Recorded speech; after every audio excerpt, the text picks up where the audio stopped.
الحمد لله نحمده ونستعينه ونؤمن به ونتوكل عليه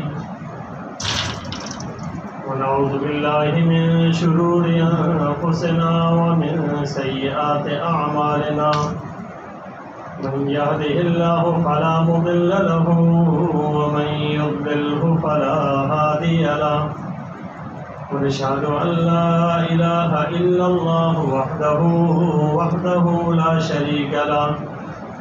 شريك له ولا وزير له ولا ند له ولا مثل له ولا مثال له ونشهد أن سيدنا وسندنا وحبيبنا وحبيب ربنا وطبيب قلوبنا سيدنا محمدا صلى الله عليه وسلم أرسله الله تعالى إلى كافة للناس بشيرا ونذيرا وداعيا إلى الله بإذنه وسراجا منيرا أما بعد فأعوذ بالله من الشيطان الرجيم بسم الله الرحمن الرحيم يا أيها الناس أنتم الفقراء إلى الله والله هو الغني الحميد صدق الله العظيم وبلغنا رسوله النبي الأمي الكريم ونحن على ذلك من الشاهدين والشاكرين والحمد لله رب العالمين اللهم صل على سيدنا محمد وعلى آل سيدنا محمد وبارك وسلم اللهم صل على سيدنا محمد وعلى آل سيدنا محمد وبارك وسلم اللهم صل على سيدنا محمد وعلى آل سيدنا محمد وبارك وسلم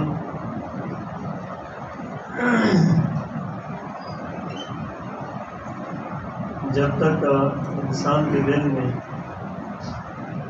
اللہ تبارک و تعالیٰ کی عظمت نہیں آتی اس وقت تک انسان اللہ کی عبادت اس طریقے سے نہیں کر سکتا جس طرح کرنا چاہیے۔ اللہ تبارک و تعالیٰ کی جیسے ہی عظمت انسان کے دل میں آئے گی تو پھر انسان اسی طرح اس کی عبادت بھی کرے گا۔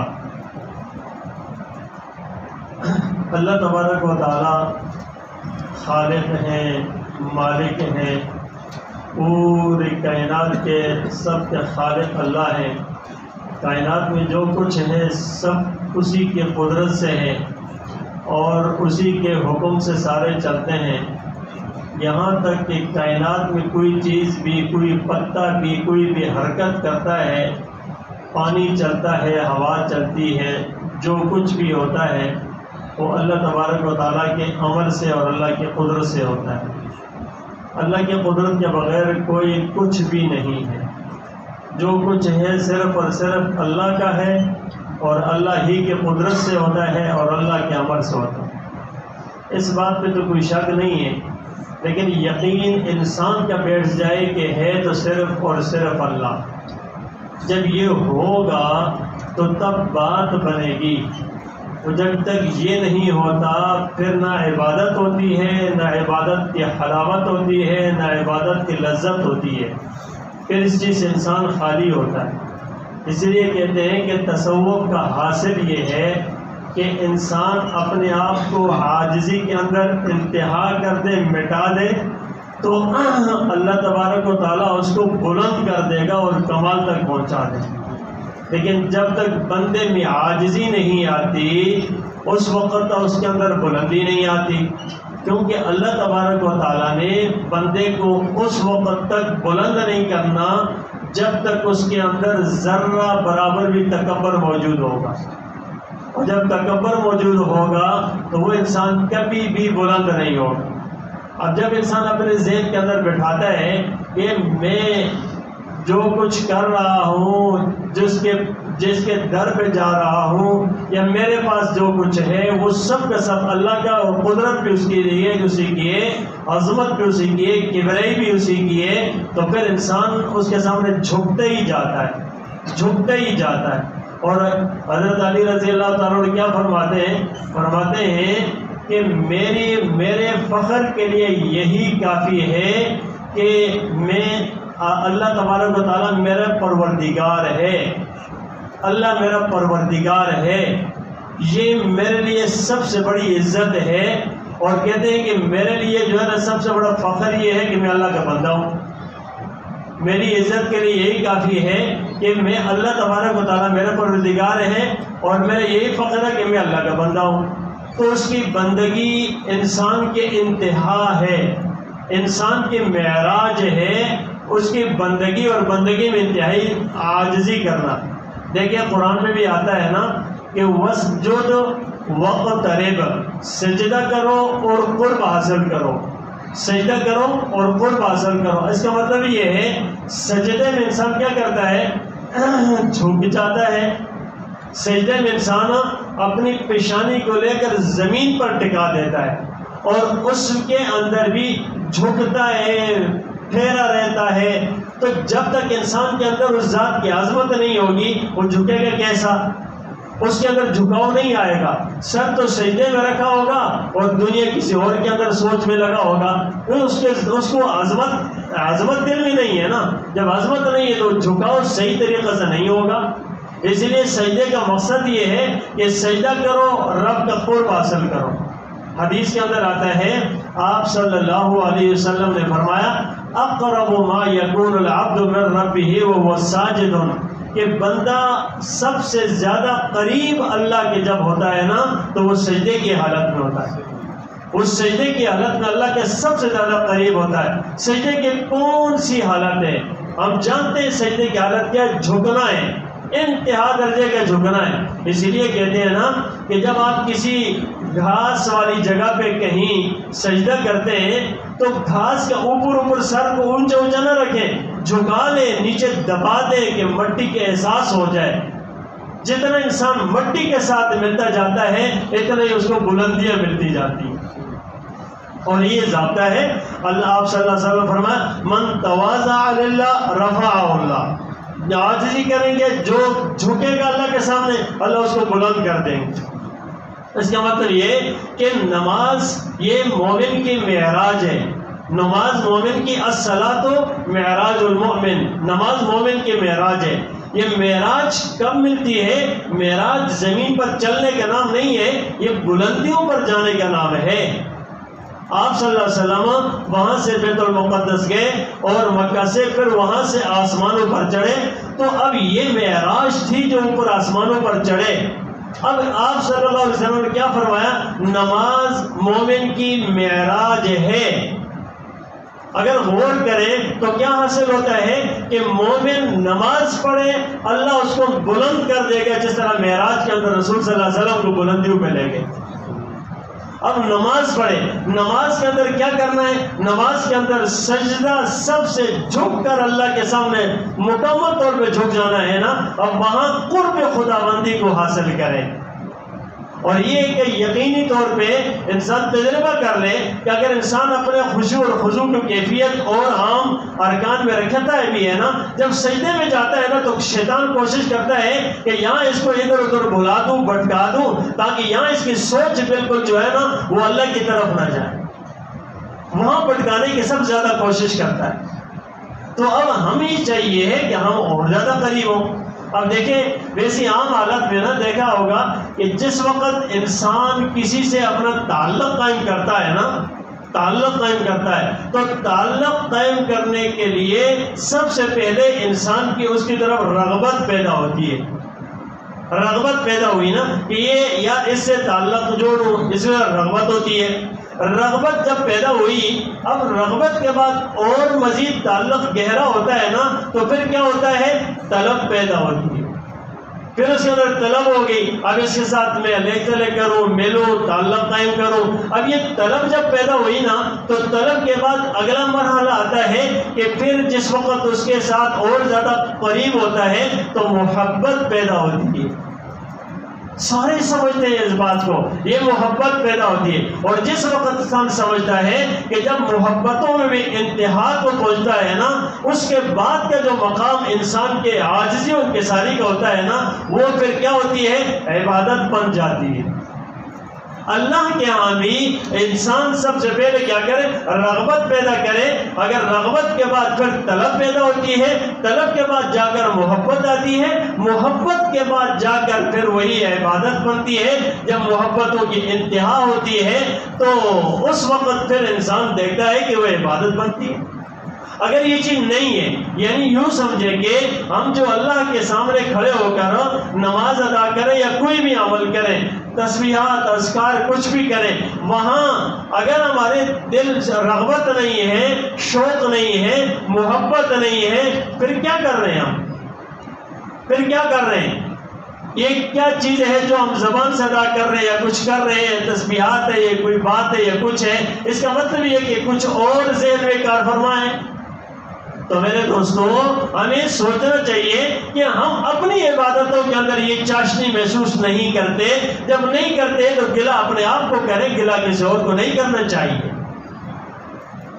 تو انسان کے اندر یہ خوبیاں تب آتی ہے کہ جب وہ اندر کو بیدار کرے، اندر کو بیدار کرے۔ ورنہ آج دیکھیں نا، غور کریں کہ انسان 30 سال، 40 سال، 50 سال، 60 سال نمازی ہے، نماز پڑھ رہا ہے، لیکن وہ ایک گناہ کو بھی نماز کی وجہ سے نہیں چھوڑ رہا۔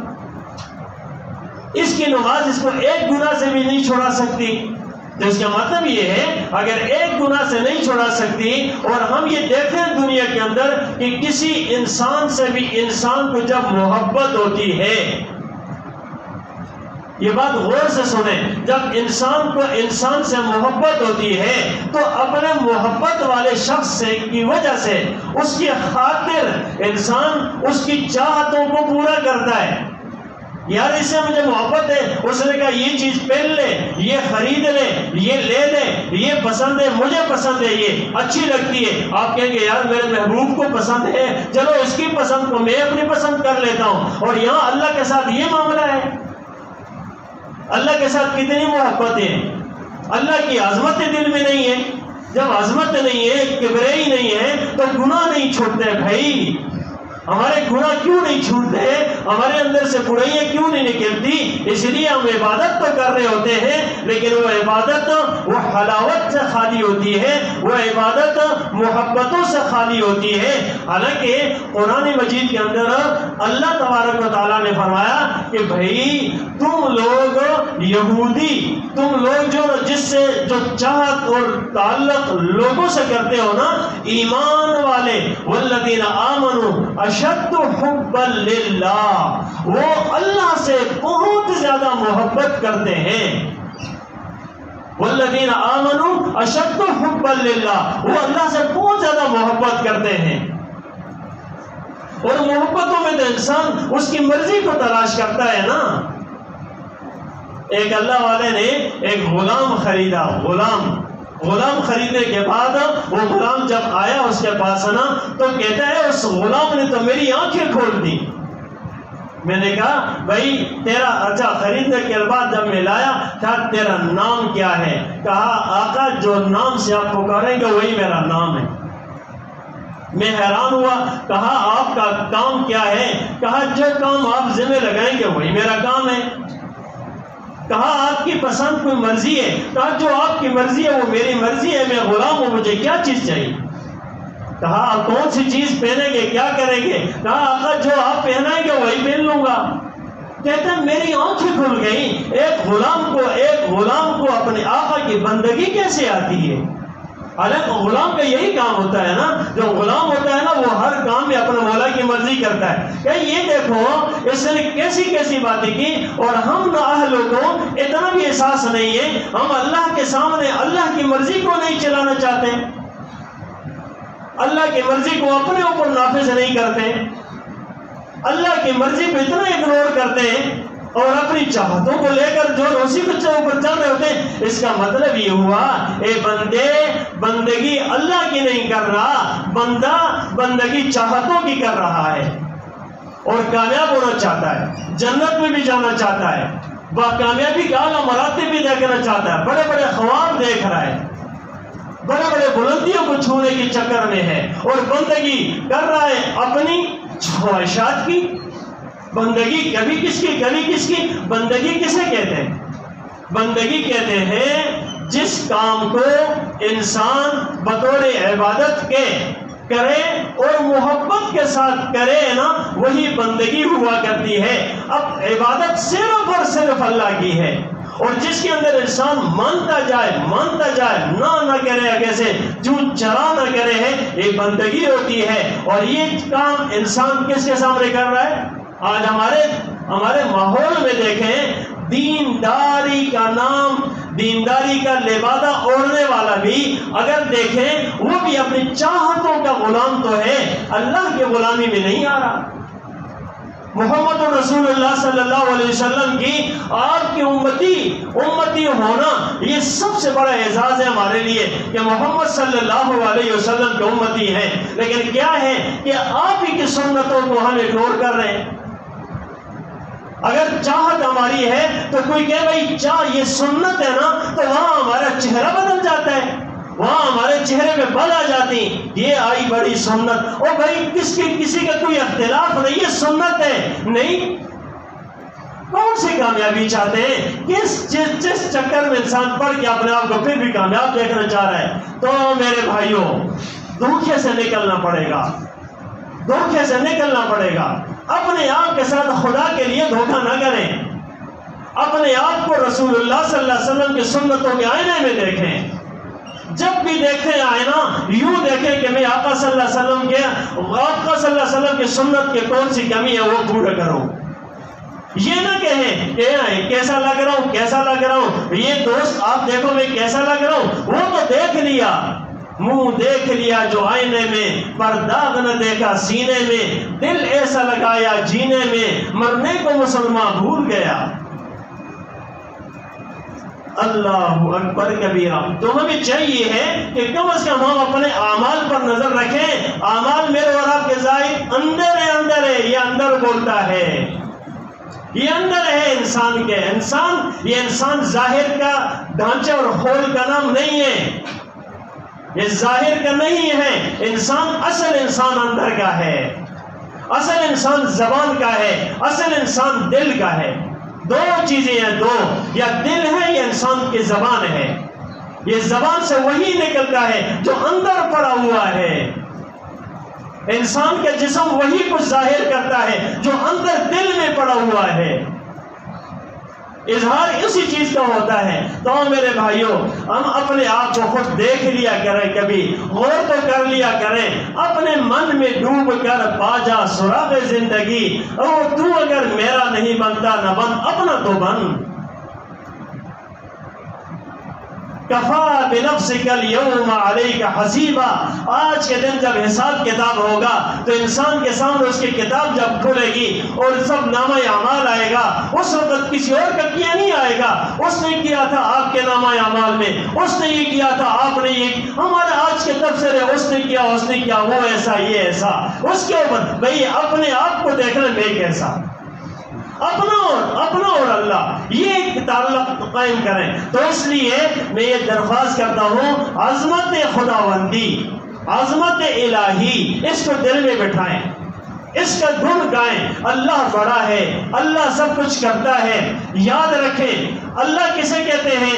اس کے بغیر کائنات میں کوئی کام ہو نہیں سکتا، اور جب وہ چاہے تو کوئی کام رک نہیں سکتا. اسی کو اللہ کہتے ہیں، اسی قدرت کو. اس کے بغیر کائنات میں پتہ ہل نہیں سکتا، اس کے بغیر انسان حرکت کر نہیں سکتا. وہ نہ چاہے تو انسان کا کام بن نہیں سکتا. اور یہ قدرت، یہ عظمت، یہ ساری چیزیں انسان اللہ کے اوپر رکھے. ہاں سب کچھ اللہ ہے، تو اللہ ہر طرف اللہ ہی اللہ، اور ہے ہی وہی ہے، اور کوئی ہے ہی نہیں ہے. وہ الگ بات ہے کہ ہماری نظروں کو دھوکہ لگا ہے، وہ الگ بات ہے. لیکن اس کے علاوہ کوئی نہیں. تو اللہ کی عظمت کو اپنے دل میں بٹھائیں. اللہ بڑا ہے، اللہ غفار ہے، اللہ ستار ہے، اللہ قادر ہے، اللہ خالق ہے، مالک ہے. میں اور آپ سارے بیٹھے ہم اپنے اندر غور کر لیں، سر کے بالوں کو غور کریں. کس نے اگائے اور کون جانتا ہے کہ میرے سر میں کتنے بال ہیں؟ اللہ جانتا ہے. کون جانتا ہے میرے جسم کے اندر وجود میں کیا کچھ ہے؟ کوئی نہیں جانتا. اللہ جانتا ہے. دل میں سوچے کیا آ رہی ہے، کوئی نہیں جانتا. اللہ جانتا ہے. اللہ کو معلوم ہے یہ میرا بندہ کیا ہے، سوچے کیا ہے، اس کے پاس کیا ہے. اچھا جب سب جانتا ہے نا اندر کی بیماریاں کیا ہے، اللہ جانتا ہے. بیمار بھی وہی کرتا ہے اور شفا بھی وہی دیتا ہے. جب سب کچھ وہی ہے تو اب بتائیں گے جب اسی کا دامن پکڑ لے گا ایک انسان تو وہ ناکام کریں گے اس کو کیا؟ وہ اس کو کسی اور کے در پہ چھوڑیں گے؟ واللہ العظیم کبھی بھی نہیں ہو سکتا. بس اس کے ساتھ ان معی ربی سیہدین. انبیاء نے یہی کہا تھا میرا رب میرے ساتھ ہے، رب کی معیت مجھے حاصل ہے. آپ صلی اللہ علیہ وسلم نے حضرت ابوبکر رضی اللہ تعالیٰ عنہ کو یہی فرمایا تھا جس وقت غار حرا میں تھے، اس وقت غار ثور میں جب تھے اور اس وقت سامنے سے اور جالا بچھا اور اس وقت آپ پریشان تھے، کبوتری نے انڈا دیا، یہ سب کچھ ہوا. اب اتنے میں آئے دشمن. آپ صلی اللہ علیہ وسلم سے حضرت ابوبکر صدیق رضی اللہ عنہ نے عرض کیا کہ آقا کریم صلی اللہ علیہ وسلم ذرا نیچے ہو تو دیکھ لیں.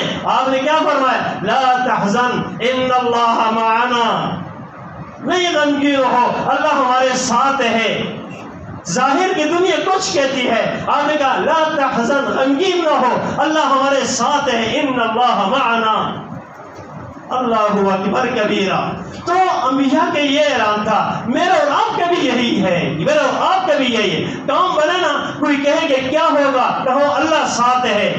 تو کون کرے گا؟ اللہ کرے گا. بچوں کو سکھائیں کون کھلاتا ہے؟ اللہ. کون پلاتا ہے؟ اللہ. کون دیتا ہے؟ اللہ. سب کچھ دیا کس نے؟ اللہ. یہ نہیں کہ میرا، میں نے کیا، میری محنت، میری چیز، میرا مکان، میری دنیا، کچھ بھی نہیں ہے. سب اللہ ہی اللہ، اللہ ہی اللہ. اور خدا کی قسم اور کوئی ہے ہی نہیں ہے بھائی، کوئی نہیں ہے. اس پر تو یقین، اس پر تو شک نہیں ہے. یہ تو یقین کی بات ہے. گن گائیں اس کا، زبانوں سے عام کریں اس کو. جب عظمت الہی دل میں بیٹھے گی تو ہم بھی کامیاب ہو جائیں گے اور کام ہی بن جائے گا. اللہ تبارک تعالیٰ مجھے اور آپ سب کو اپنی ذات کی عظمت اور دلوں کہتے کی دو